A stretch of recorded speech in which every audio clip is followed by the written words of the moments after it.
emailed you the link to Zoom too. Yeah, I'm not started yet. That's what I'm in.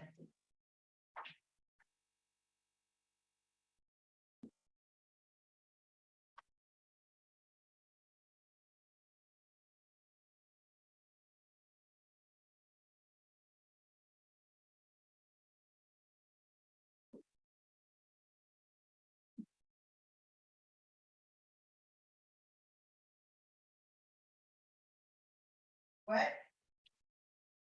I sent an email.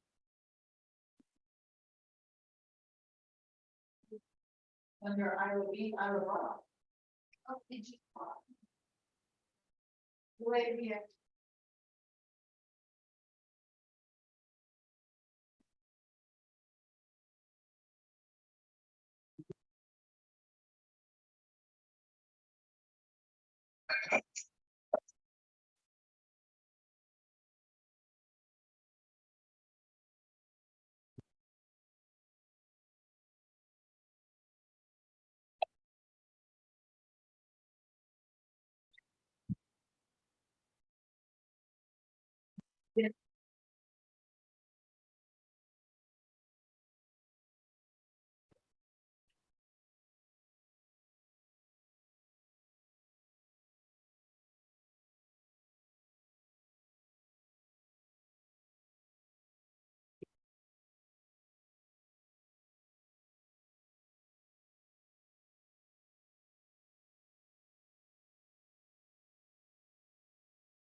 Let's see, is it 5 o'clock yet, people?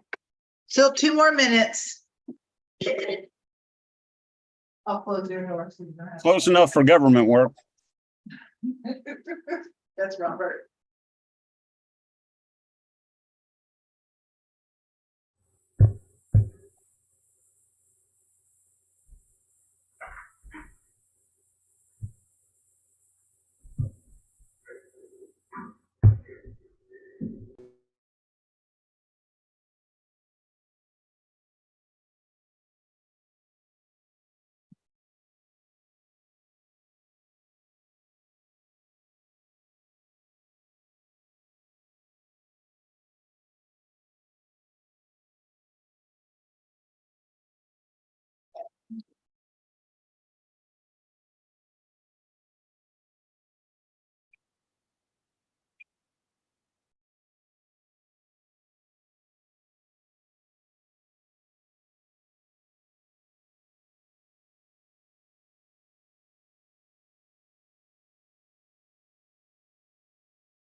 All right.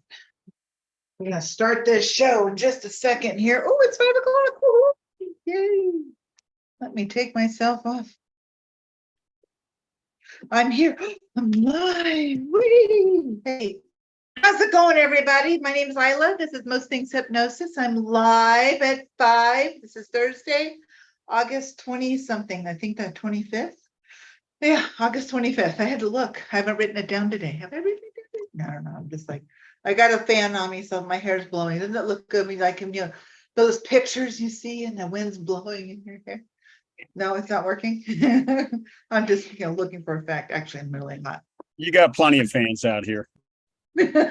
Thank you, Robert. I just said I was really hot and you're telling me I have fans. Okay. No, I'm actually, I didn't mute my phones and I will do so right now. I have some, just all kinds of exciting things. And then I'm gonna give my little commentary today of just things that I've seen and noticed, whatever. So without further ado, we need a but first. Always the but first, right? And I have it right here. I'm just going to read it. Did you know your brain will constantly rewire itself to suit the information you feed into it? If you constantly complain gossip, find excuses, blame, argue, lie. It will make it much easier to find things to be upset about, regardless of what's happening around you. Likewise, if you constantly search for opportunities, abundance, love, peace, joy, appreciation, kindness, gratitude, and things to be grateful for, etc., it will make it much easier to find a reflection of those things around you. It takes practice, but over time, this is a very powerful way to reshape your reality. And that today is my but first. Kind of goes hand in hand with what I'm going to be ranting about on narcissistic behavior. I left my office last night and I think I put it in my little advertisement today.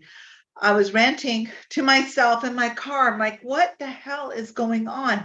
Now, I'm not saying this is all men, but it seems like it's a lot of men mostly. And part of that might just be because men have typically overpowered women, and that was by design or not by design, or that's just the way it is. And we didn't even have rights to vote until, whenever the 14th Amendment got put, whatever. So women were always considered second to men. And that came back from a biblical perspective that women were the lesser vessel, the weaker vessel. That doesn't mean that man wasn't weak. It was just we were the weaker vessel, and we've always been treated that way. So probably, I don't have stats about narcissism, but, and Maureen, if you can go ahead and mute your microphone, please. Thank you. Unless you have a question, then you can unmute. The whole, I'm not an expert in narcissism. I just know, and I don't diagnose, I'm not licensed to do it, to have any knowledge or have any expertise on it. What I've learned from other ladies who've been in my office who are married to narcissists for like a couple of decades or more. And it's interesting because their lives started one way, and then it just kind of drifted off to another way. And it wasn't until I'm thinking of two particular ladies this past month. They just learned in the last couple of years that their husbands are narcissists, and this is how they've been treated. And now it's like they see the light. And I'm going to go over some information that I just started to collect today. Most of it, not most of it, some of it today over the last, I don't know, few weeks or whatever, some of the stuff I'm reading. There's an app called Quora. I guess they have a lot of experts on there about narcissism. But what is it? Narcissistic personality disorder, it's NPD, involves a pattern of self-centered, arrogant thinking of behavior and a behavior to that, a lack of empathy and lack of consideration for other people, and an excessive need for admiration. Just always, they want to tote their own horn or be toted. Others often describe people with NPD, cocky, manipulative, selfish, patronizing, and demanding, but at their closet, they don't let this side of them show to the world. It's just within the clusters of their private world, and they are private. They seem to not be, but they're very careful. And here's the thing, and this is something I started to wonder, and it's actually possibly true. Can a narcissist understand that they're a narcissist? Can you know that you're a narcissist? And usually not, because they would have to admit that they have this frailty, and they have a perfect image of themselves, so they can't admit that. One of the things that I ask when I have a client in my office is if they're talking about their relationship, they'll tell me some things, and all of a sudden I just like, hey, let me ask you a question about your husband. usually it's the husband, because probably 60% of my clients are women. Does your husband does he have a problem to admit when he's wrong? Oh, he never admits he's wrong. As a matter of fact, I'm the one that's wrong. And then I ask, so do you feel like you're always in trouble? Yes. They can't accept blame because they are never wrong. They have a superiority about themselves.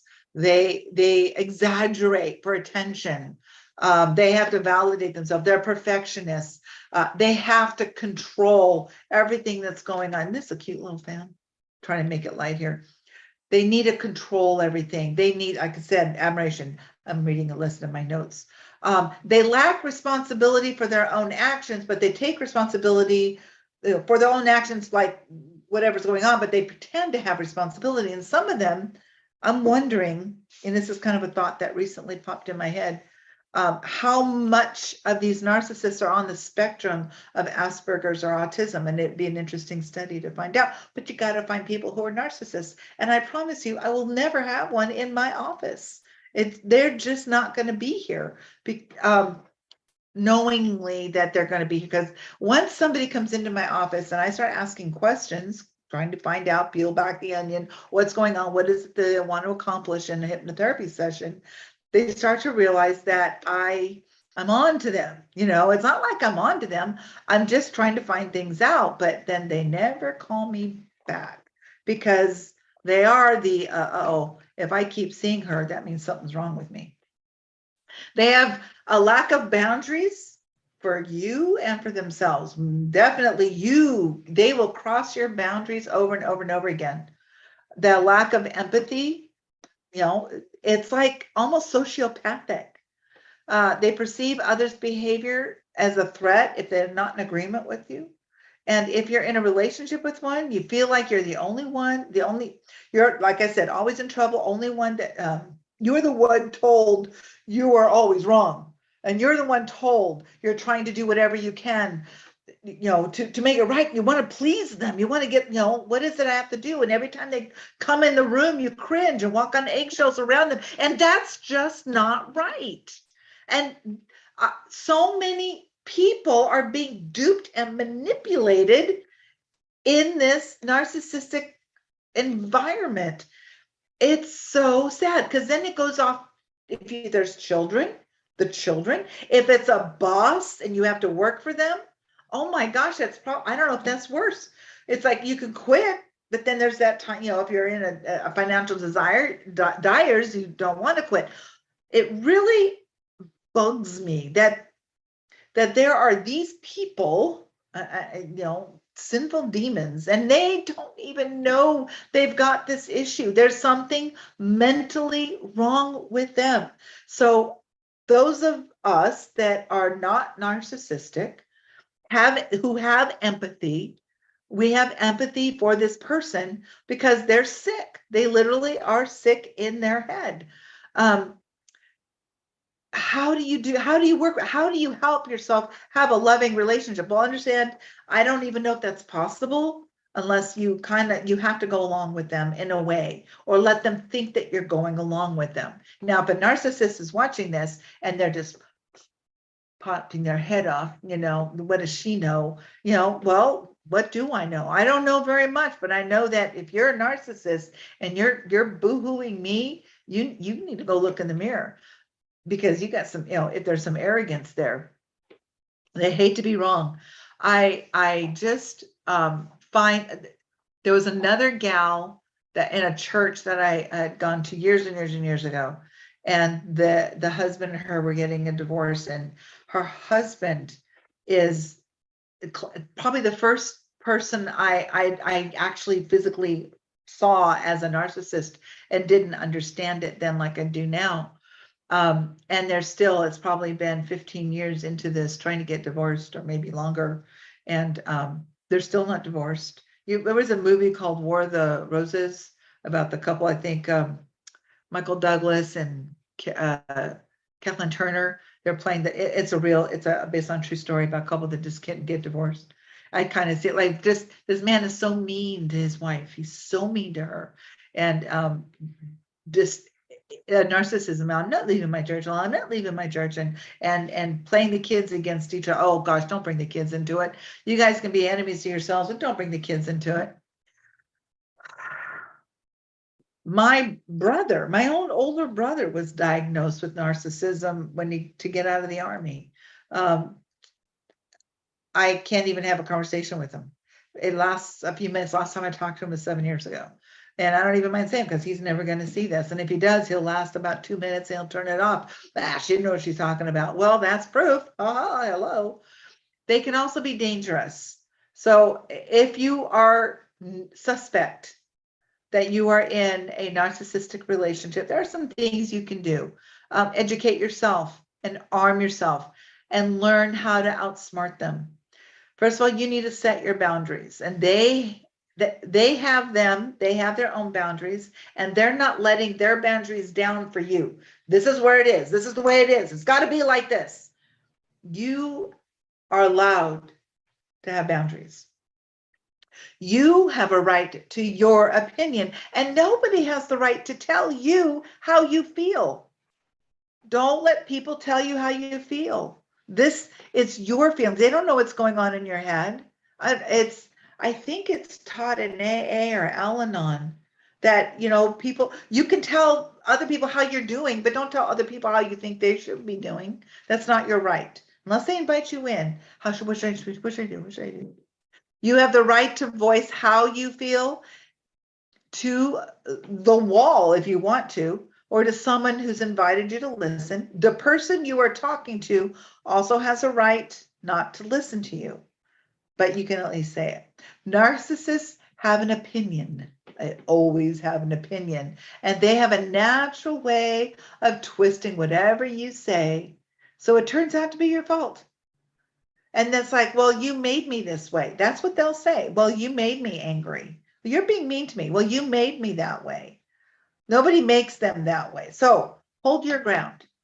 Hold your ground. You need some confidence. I'm going to tell you, a hypnotherapy session is a great way to help start gaining confidence in this area. No one can tell you how to feel, only you can.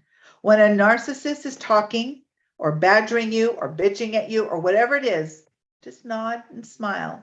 And when you have a chance, just repeat back to them the last few words they just said, and just know that you are that they're being understood, and that it's okay.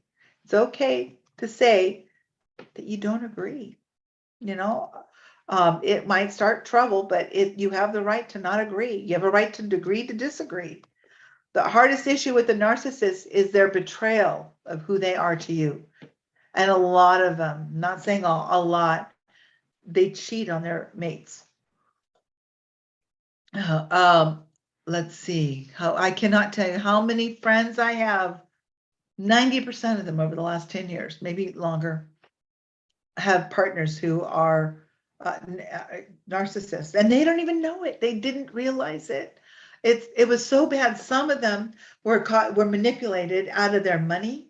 They would go into a marriage with some financial abundance, and the narcissist comes in and sweeps it out or finds a way, their nefarious way, to get around whatever it is to get your money. They'll do whatever they can, and they'll try to talk you in, and you want to please them.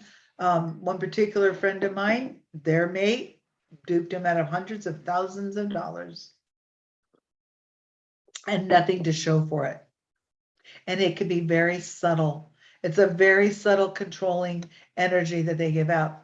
It's a sickness, like I said earlier. I think it's a mental sickness, and much of the time they're not even aware of how it's how damaging and damaged they are, and how damaging they're being to others. And even if they knew they were being damaged, why would they continue if they already know I'm damaging this person, unless it's an illness, because they just can't help it. It's just their mental wiring. I'm not an authority, as I said. I just know that in my private hypnotherapy practice, it's mostly women who come in here who are married to narcissistic men. Now, I have a great boyfriend, and he's told me about women that he knows who have been narcissists. I know plenty of men, just friends who were married to narcissists, but interesting, and this is the character, these guys that I know, they believe that their ex-wives had a sickness or a mental health issue, and they had pity for them. They got out of it, thank God, but they just had pity. Now, I'm wondering, because women, we get to be conniving and we're cunning and we're secretive at times, and we just don't feel like we're open enough, and we can be open with each other, but not with our men. Women are good master manipulators on certain things, and these women that I know of, I've never met them. These are the husbands that I know. The women have found ways, like they're and it's like 3 off the top of my head. They were in charge of the finances of the home for years, and they just took the family into tens of thousands of dollars in debt because the husbands they trusted their wife. That was part of it. They trusted their wife. The woman was just trying to find ways to just money. It's all about the money. Money hungry women, bitter, angry, money hungry women that manipulate. Okay, so if you have buttons to push, they're going to know what they are, and they're going to find a way to push your buttons. And in many cases, it's best not to engage with a narcissist and their toxic behavior at all costs if you can. Just walking away from the situation, because they can't do anything if you walk away. Sometimes it's not possible, and it might even be dangerous. And there are shelters out there if you are in a dangerous situation, to call those shelters and get yourself away from a dangerous situation if you really believe that you are in a dangerous situation with a narcissist. To help you get you through those situations, there are some key things to keep in mind when dealing with these personalities. There are phrases that you can use to disarm. Now, I got this from she's a licensed mental health care person. Her name is Mary Joy, and she's a counselor. And what she says, and she's like an expert in this area. She has how to navigate narcissists when you can't go no contact. Maybe you're going through a divorce, or there's children, you want to get away, and whatever the reasons are, you just can't do that. So when you can't, you want to start using what's called benign statements. Benign statements discharge.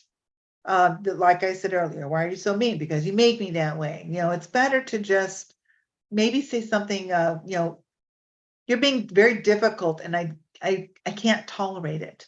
Might be a better way to word. Instead of saying you're being mean, you are being difficult and I can't tolerate it. Well, that would be kind of a surprise to them. What is it they're being difficult to you? Now, can they say, well, you made me that way? They can say, not that it's true. You made me mean. No, they didn't make you mean. You didn't do anything. They chose to be mean. But you are being difficult, and I can't tolerate it.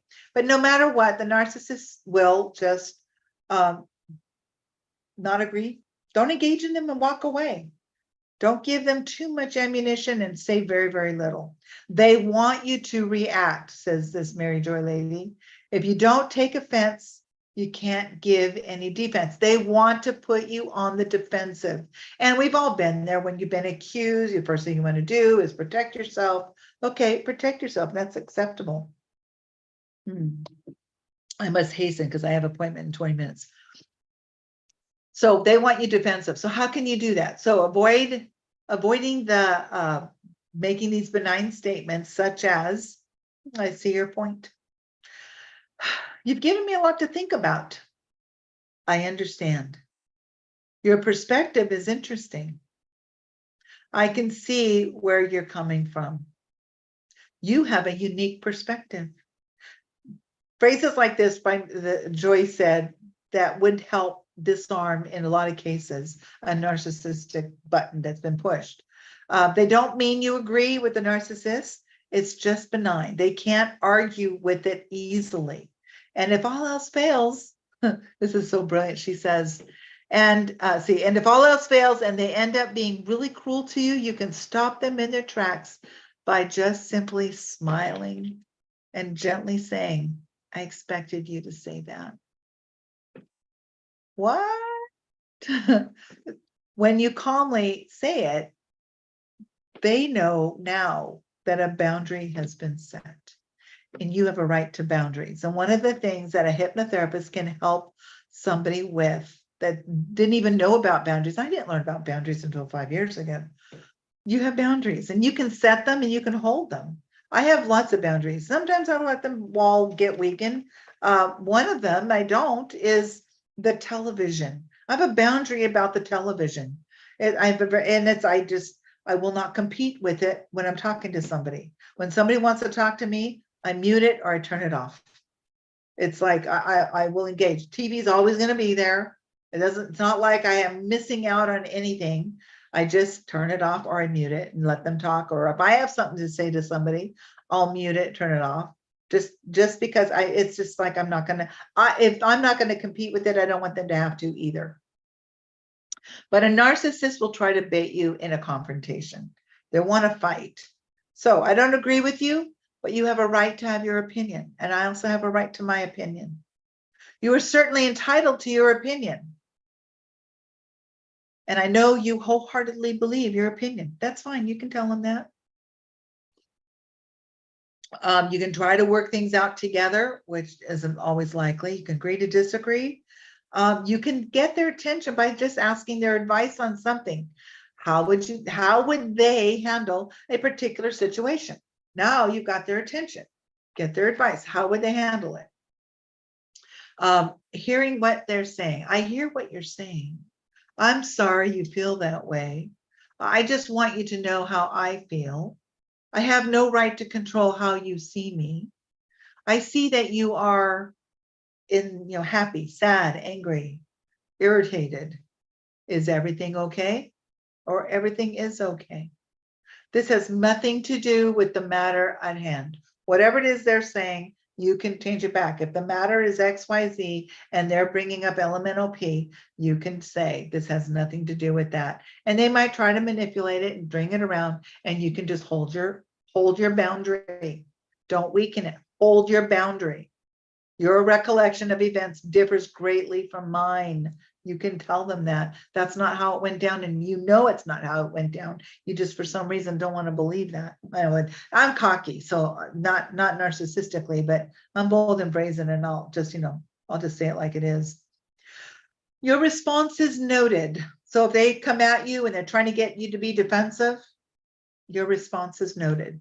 Wait, you want to disarm them so they have nowhere to go. Every time they say something to you, repeat it back in your head in Bugs Bunny or Scooby-Doo's voice. It no longer has a charge, and it's kind of funny. Thanks for letting me know your thoughts. I'll consider them. And, maybe you will, maybe you won't, but at least they know there was some hearing. Thanks for letting me know. Say, oh, thank you for sharing your opinion. I'm willing to work this out, but I'm not willing to be insulted and yelled at. And anytime you have to say something to disarm them, just walk away. Walk away. Unless there's some danger you're in, run. I'd like to maintain a respectful working relationship. If you have a boss that's like that, you can be respectful. They can be respectful back. I'm happy to consider your wishes and preferences, and I'd like the same from you. Now, they might try to twist this. Well, I do consider your wishes and preferences. I would ask them to give you a for instance. I understand that you're upset and disappointed. I'm willing to listen to your thoughts and feelings. Now you become their ear, an ear to listen. You're not listening to respond. You're just listening to learn, or just somebody that they can talk to. I know that you're used to taking charge and making things go your way, and you take pride in that. And it's great to have that kind of savvy in certain situations, but it's not okay for you to dismiss my opinion and in my feelings. I know you may be too upset to talk about this right now, and I suggest we postpone this conversation until you've had a chance to calm down. These are other suggestions. I don't think these are from Joy. They might be. I can accept your faulty perception of me. I accept that this is how you feel. Your anger is not my responsibility. It seems like you have given this a lot of thought, whatever it is. I trust that we'll handle this situation in a civil manner. So here's something else. I think this is what Joy also says. A few final notes on dealing with the narcissist. While walking away momentarily for good or for good is an ideal way to respond to them, that can be easier said than done, especially when complicated family dynamics are involved, or the narcissist is someone in your workplace, or if you must engage with a narcissist, keep the following considerations in mind. A narcissist isn't going to accept blame or culpability for the creation of tension. Not my fault. That's just not the way they're wired. Their ego won't allow it. So the end goal here shouldn't get them to apologize or admit blame. It should be to diffuse the situation at hand, because you're not going to get the apology. So don't even try for it. Why bother? You're just going to put more energy where it doesn't need to be. A narcissist is going to do everything they can to bait you into arguing with them. Not so you can see each other's perspectives, but so they can try to manipulate you into agreeing with them and theirs. As hard as it can be, try not to let them suck you into a talking circle with them. Be point blank, be blunt, have notes. A narcissist may fly into a narcissistic rage from the slightest provocation. And if their ego gets bruised, don't try to bruise it. It's going to get bruised all on its own. Inward signs of narcissism and rage include passive aggressiveness, resentment, entitlement, biting sarcasm, insults. Outward signs may include that screaming or personal attacks, blame shifting, cruel and harmful behavior, such as physical abuse, and it can get physical. So if you ever feel that as though you're in the presence of a person in a narcissistic rage who is a threat to you or themselves or anyone else, you have the right to call 911. And I would highly recommend you do. Now, one last note before I close off, I'm going to actually share my screen here. So this is on, so people can see this. Sharing. This is a website you can go to, testmyrelationship.com. If the narcissist is, your bait or whoever is interested in seeing where they're at or whatever, you can suggest watching the video. Now, listen, this is important to know. When you go to the website, read the website first. It's not very long.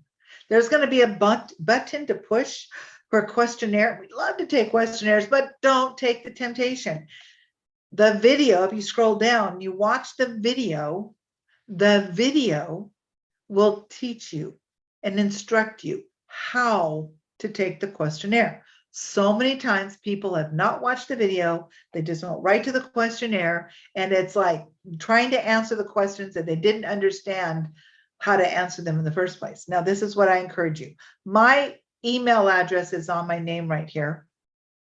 But I'll be at Central Valley Hypnotherapy. So this is what I'd like you to do. If you will go to testmyrelationship.com and read the website, watch the video, and take the questionnaire, the quiz, the test, whatever they call it, you're going to get a pie chart at the end. And that pie chart is going to tell you where you are in your relationship. If you have a partner that's willing to do the same as you, maybe watch it together, you can both take the quiz together, the test together. And now you know where you are in your relationship. You're either one way or another. Now, the man who developed this amazing tool that should be taught in high school, I think our divorce rate would go way down, had about 50,000 case histories. Is that right, Robert? 50,000, 60,000 in his career, some at John Kappas. Yeah, something like that. Yeah, quite tens of thousands. Yeah. Yeah, tens of thousands. So he had this ability to see patterns in people. He's a brilliant mind. He would drive me crazy. Maybe he was a narcissist. I don't know, but he had such a brilliant mind, and he founded the school that I attended to. Even Robert Denglow here, he went to it, and he's also Santa Claus. We'll introduce you in a minute. So anyway, but he saw a pattern in people's behaviors, and had nothing to do with gender or sexual orientation. It just had to do with how people are wired and how they related to their secondary caretaker when they were growing up. So the whole video, it's about 2.5 hours. Some of it's kind of humorous, some of it's dry, some of it's a little potty mouth, but the guy who's teaching it is John Kappas' son, George, who is actually the director at the school that I attended, the College for Hypnotherapy. Anyway, but it's brilliantly done. And there's also a book, but I encourage you, watch the video, read the website, watch the video, take the questionnaire, and email me the results. If you do, I will email you back a cheat sheet. It's a 2-page cheat sheet that kind of breaks it down, the video and the website and the questionnaire, kind of breaks it down to the traits into like a concise little thing that you can look at. Anyway, I got to scoot because, fun things are happening here at HMI. HMI. Talk about pattern recognition. I'm at Central Valley Hypnotherapy. Forgive me, okay? It is not HMI, not affiliated with them, except that I did go to school there. So please, I don't know how to edit, otherwise I take it out. But I have to scoop. But I'm hoping the universe is in my favor. I looked at 2 weeks ago. A bunch of us went to look at another building to move to, and it was 11,000 square feet. It was going to cost about $12,000 a month.